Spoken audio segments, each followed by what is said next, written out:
Goedemiddag, welkom op onze wekelijkse persbabbel. Zijn er vragen voor de coach, alsjeblieft? Any questions for the coach, please? David. Hi, coach. This question comes back every week, of course, but is Scovolson ready to play this crucial game, or how is he doing? No, Andreas won't be ready. He'll be missing for a few weeks. To be fair, he's had a problem with his appendix, which is we thought he was on the right track, and then unfortunately has had a bit of an issue with his appendix, so he's had to have his appendix out. Had surgery on that, so he'll be a few weeks away, which is obviously bitterly disappointing.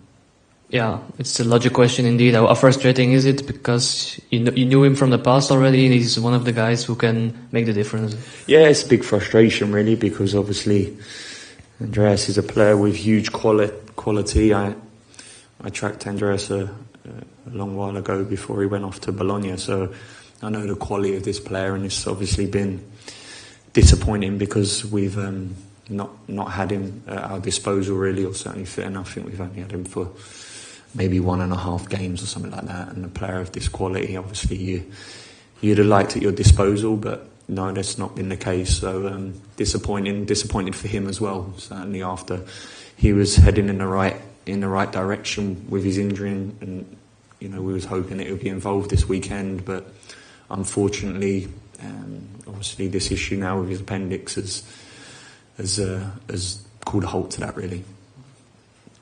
Any other injuries? Bjorn Meyer, he was injured last game. I don't know if he's going to be fit or. Yeah, I think he'll be fine. He trained today. Picked up a knock at the weekend, obviously, as you saw.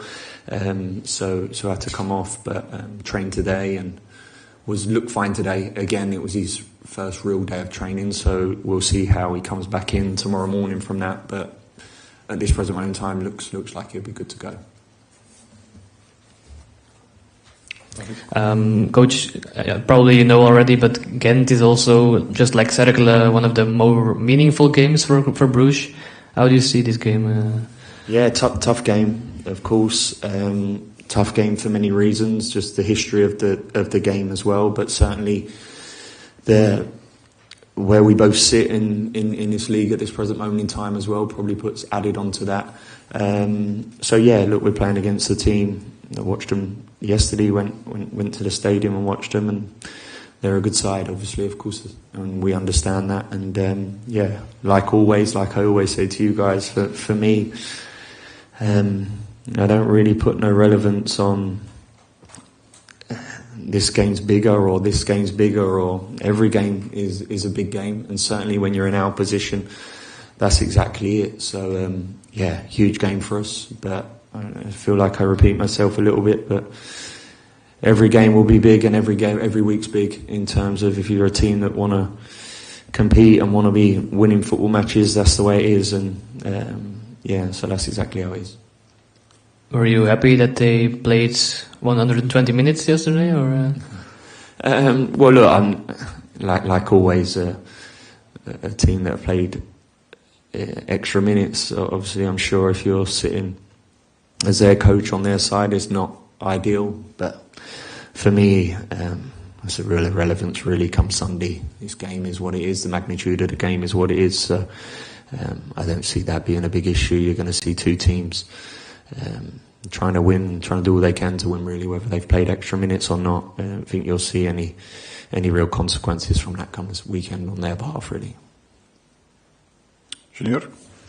How is your group mentally now? Are they ready to fight this weekend, because they had another tough game last weekend? Yeah, look, I can't sit here and say, not just the group, everything in terms of the organisation. We're in this unbelievable place, and the players are in an unbelievable place, and the whole organisation is, because of clearly we're not. That's very, very clear. So, of course, there's struggles regarding that, or that there's things that we need to fix in that sense, and that just comes down to results. I've said it many times. We're in a business where you guys and from the outside will constantly just judge this team and us on results, and I understand that. and we want them desperate, more desperate than anything. These players in this group want to get results as well. So, the period we're in is a tough period. No denying and no doubt about that.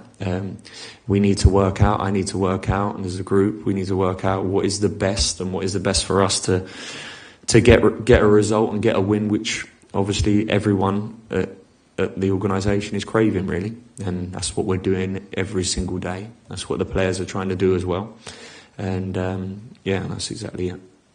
Luke. Coach, the pressure is also high on your person.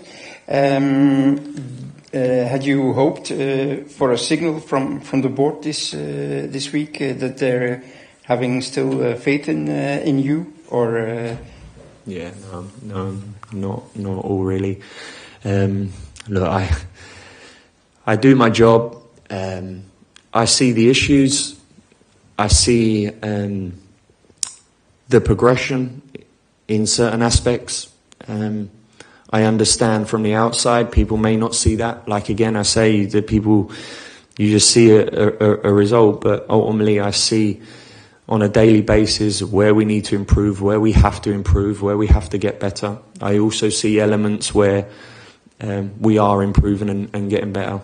Look, I don't need any hierarchy or ownership to support in that. Of course, we need full support from everyone at the club to firstly recognise and understand the situation we're in, and to understand as a group, for me and the players need to understand how we get out of this and how we get a result and what's best for us to get a result, and obviously progress from there and move forward. And that's the most important thing for me. I can't control.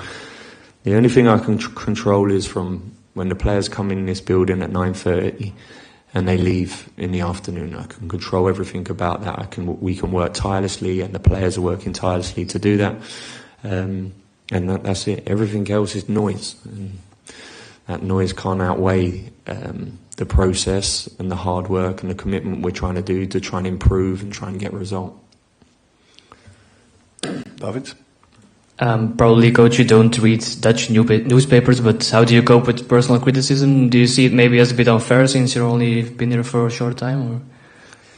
Yeah, I don't read the newspapers, not just because there's a language barrier in that. I don't read the newspapers. I never read the newspapers in England, where obviously I coached for large parts of my coaching career, really. And the reason being is because I don't need to. I don't need to hear or see that. I know. I have an understanding of what it is.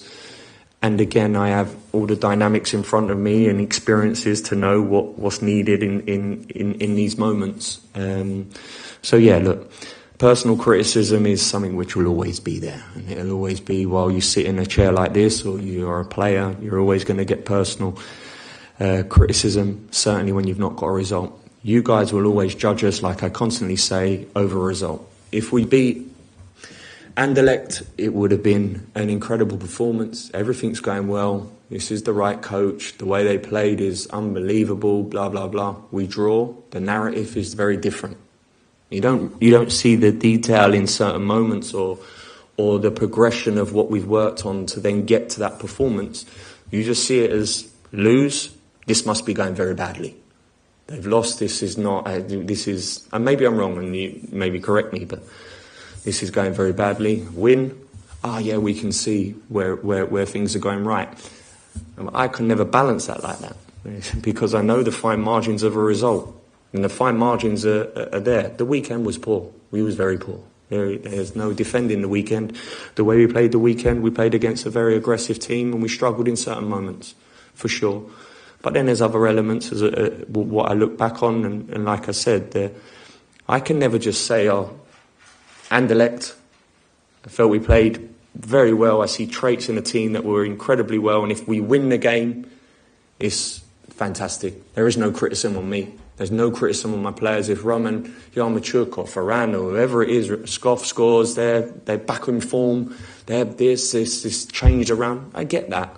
But I can never be that result or not result. I need to see the steps, what you're going to have to take, and that's exactly it. So while of course you always want to be on the right side of that, no one likes to read or see, or players I'm probably talking about here, but this is what we do. You need to be rational thinking in this role, and that's exactly what I'm trying to do in that sense. Nog meer, David? Sorry. Indeed, you always say, like, oh, I believe in myself, I stick to my plan, and I think that's a good thing. But you hear here and there that people are saying maybe you should be more open for other people in the club who have more knowledge of the Belgian competition, of other opponents, I don't know. But how do you see this internal criticism, maybe, that you have to be more open for other people, other people's opinions, maybe? Yeah, I feel like I'm very open in that sense. I don't quite get the narrative of Belgium, and it's a different competition. It's football to me, and if I'm playing football in whatever country we're playing football in, it's football. And yeah, I have a clear, or certainly I feel that the way I want my team to play is a journey, and it's a process, and it's a progression. While of course I think I'm very open to fit into culture, to have guidance, or certainly to get knowledge on certain things which maybe I'll be a little bit unsure on, maybe. But when it comes to the raw ingredients of football teams, I don't understand. I'm saying it to you because I don't know whether it is the case internally, but certainly I don't understand that. Why Belgian football is any different to any other football in any other country.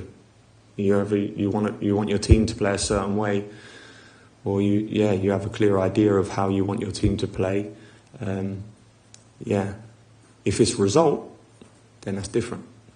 If you're saying you just have to win, then okay, then maybe there's different ways that you have to win.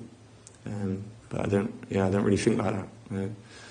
I want to win consistently, and I think I have a clear understanding of what a team need to do to win consistently. And of course, at this present moment in time, new coach coming in, tactical coach, detail maybe.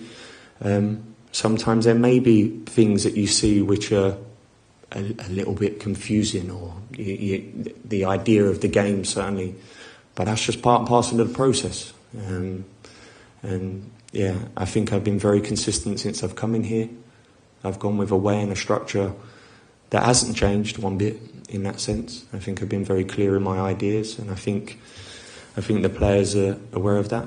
But of course, again, I think I'm also very open to understand that, if it is about solely that, we need results, which of course we do, and we have to go away from that, then I'm open to look at that. Maybe one last question about Hans van Aken. He scored some important goals, actually. I feel he's struggling a bit in open play. How important is it to get him to his best level for the team? Yeah, no, I've been pleased with Hans in terms of, his general numbers since we've come in terms of the improvements he's made. Physically, the improvements he's made have been very, very good. I've seen a massive improvement in that. I think his general numbers in terms of his goals, exactly that. And again, it's just we want perfect Hans, or we want perfect whoever. You're dealing with human beings, and at times you need to work out how do we get them to that place. Again, we live in a world which is just instant. And if it isn't instant, everyone has a problem. If it isn't instant that this player, we paid this much for, I'm not just talking about us as a football club, I'm talking about in every football club. We've paid this much, so why is he not performing like that? Why is he not playing like that? Well, the facts are, we're not in a business where you buy a £3 million machine, and that machine, when you pay X amount for it, you know what you get. You're dealing with humans, and in certain moments this is, and I'm not just talking about Hans here, so please don't misquote me, that I'm just talking generally in terms of Sometimes that's what happens. How do we get him there? How can we get him to the point of where he needs to be? Well, that's coaching. That's arm around. That's sometimes going hard, keep improving, keep showing clips, and get him to that point. But that's process. If you want instant, then yeah, the next however long it's going to take there's going to be some bumps. But yeah, that's how I see it. I've been really impressed with Hans, to be quite honest with you. I think his general level and performance for large parts has been pretty good. I think it's fair to say Hans at certain moments, then performances are not. And maybe the weekend was a quiet game for Hans, but first half against Benfica, against an incredible team, a team that have not lost in 37 games, a team that come and they have huge quality. I see someone on the field that looked every bit of a top player, like I have in other games as well. But again, if we win, we have our hands back. If you don't win, and you draw against Circular and the performance is the way it is, and you have that little blip, none of us are. That's the life. That's just the way it is. I'm not complaining about that. I understand that. Yeah. Voldoende. Oké, dank u wel. Thank you very guys. much and see Thanks you on a lot. Sunday.